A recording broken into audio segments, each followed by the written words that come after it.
everyone, Eileen, aka Goodbye Fatso. And it's been probably about 6 weeks since my last blog post, and for that I apologize. I've intended to post several times in the last 6 weeks, and just one thing or another, and then when I finally actually had the time to post, I was so close to achieving something that I wanted, and I knew I was going to post on that particular day, so I held off posting until I actually hit that, and I did that this morning, so I'm here today. My surgery was 6 weeks and 1 day ago, and as of this morning, I am down 100.2 pounds. Now, granted, that 100.2 pounds goes back to May 10th, so about 7 months ago, but it's still, I've hit that major milestone. I weigh 275.8 pounds this morning, which I know is still an ugly number, but it's a lot better than 376 like I was when I started. So 100 pounds, yay! I'm a very happy girl right now. What else has been going on? Well, in the last 6 weeks, I spent those first 3 weeks on a liquid diet, had a really hard time getting my minimums for the days. It was, especially that first week, I just couldn't get enough in. And every single time I would eat something, especially the protein shakes, it didn't feel like it was going to stay. I mean, it was literally like stuck here. I mean, not even my stomach. It was like almost here, almost in my throat. But after a week or so, that got a lot easier, and I was able to stop taking the esophageal spasms medication that I was prescribed, and just basically able to. I didn't stick with those 1 ounce cups for very long. I just in general kept sipping and sipping and sipping. I found it a lot easier than dealing with those little 1 ounce cups. They were just really annoying, and I was always worried about spilling them. And this way I felt a little more under control. But I got through 2.5 weeks of that. And all of a sudden, it was like I couldn't do any more of these shakes. I couldn't do any more of these protein shakes. They were horrible. They went from being really, really good to being absolutely horrible, almost overnight. And it started literally about 3 days before I was able to start introducing food. So finally, when I did introduce food, I was able to have a little bit of cheese. I was able to have a little bit of tofu, which I had never really eaten before, but I learned how to make it. And it's actually pretty good to roast it. And then I was able to have some egg, some scrambled egg, which I didn't do for the first several days because eggs don't really reheat very well, in my opinion, especially when they're scrambled.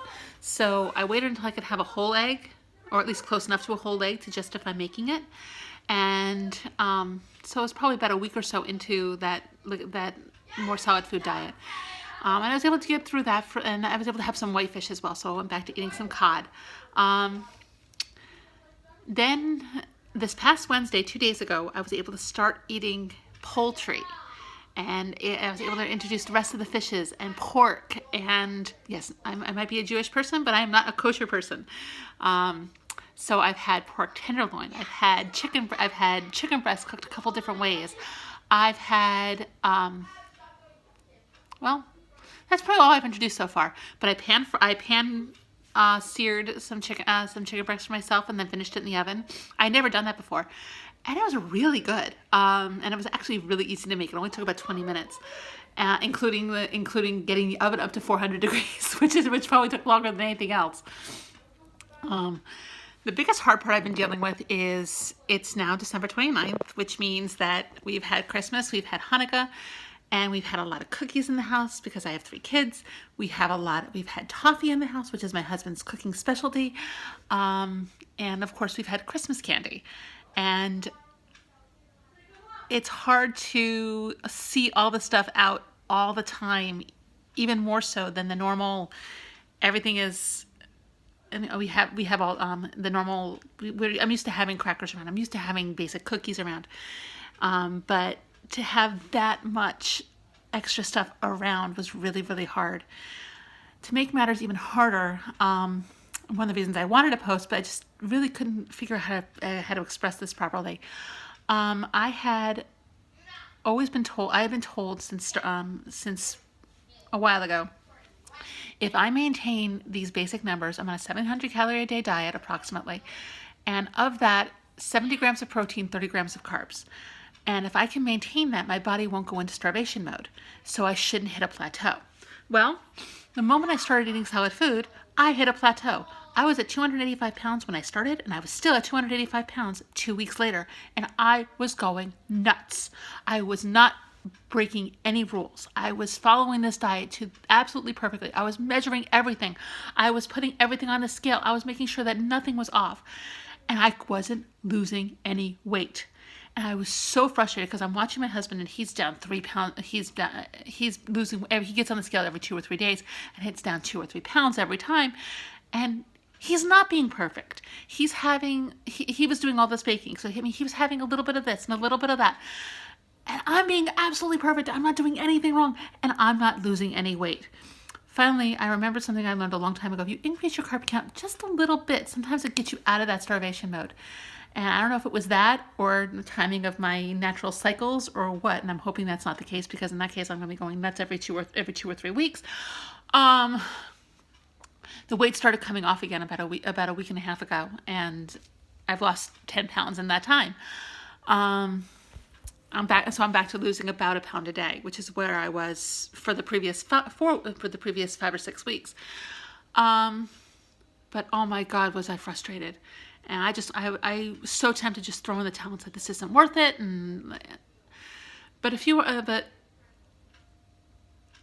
I stuck with it. I got through it. I managed to keep everything going. I may not have been perfect. I actually did give in little bits here and there. I did have a very small piece of my husband's toffee. I had a chocolate chip that fell off of one of the kids' cookies. I really wasn't doing anything really bad. But again, just that little teeny taste, just enough to get that carb count up a little bit without take a packet of sugar and pour it on my tongue. It wasn't being quite that bad, although I have to admit there were moments I was tempted. But it's, but the plateau did eventually end, and I am back to losing weight, and very happily so.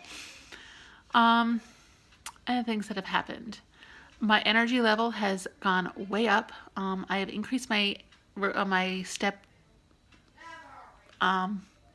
goal on my Fitbit from 5,000 to 7,500 steps per day, which is what I had it set to a long time ago. I don't know if I'm really up to 10,000 steps, just especially this week while the kids are home from school. And it's been so cold, so we haven't been leaving the house. But at least cold to my way of thinking. I live south of the Mason-Dixon line, and it's been in the teens and 20s. And one thing I've noticed since I've been losing the weight is I get cold so fast. But when the kids go back to school, I'm planning on doing a lot more walking. On January 15th, all my weight restrictions go away, so I'm planning on joining the gym again. I have a second 60-hour opportunity, so I'm going to do that. I'm also looking into possibly being able to find a part-time job, which will have me out of the house and walking around a little bit more. Well, at least I applied for one. I'll have to see if I get it. And again, that'll help me get me out of the house and away from some of this food. But overall, my attitude seems to be so much better, especially now that the weight's going back down again. And I know that plateaus happen. I've dieted before, and I know that they happen. But it doesn't take away the fact that they're so frustrating when they do. That never I don't think that ever really changes. But you have to just get through it and make it work and know that you're doing the right thing and know that eventually it's going to come back. Even when you don't really believe it, you just need to know that that's going on, that that's going to happen. So long story short, it's been about 6 weeks or so. I'm actually down, in that 6 weeks, I'm down about 25 pounds, and that's with 2 weeks of not losing any weight. I'm down over 100 pounds since I started, and I'm feeling better. I have a lot more energy. I actually went through my closet and tried on clothes that I haven't been able to wear. I've been married for 19 years. Some of these things I haven't worn since before I was married. So, and there are a few other things that technically fit me, but they don't suit me anymore, mainly because since I've been pregnant twice, and so my body shape has completely changed. But it's nice to know that these things are still possible, that all these things I have in my closet I've been holding on to because I know I can wear them again eventually. Not only will I be able to wear them soon, but they may actually be too big on me before too long. And I have about, right now I'm still about 100 pounds away from my target goal, a little bit less, because, but I know I can get there. I know that even when another plateau happens, and I'm willing to bet that it will, I know I can get through it. I know I can survive it, even if I might not be able to believe it when I'm going through it. So this is Goodbye Fatso, signing off, Eileen, signing off for today, and thank you for watching. Feel free to like, subscribe, share, whatever you want to do, and let people know that this is what this process is like for one individual. And there are good days and there are bad days, just like everything else that we do in our lives. But the journey is worth it if you're committed to doing it.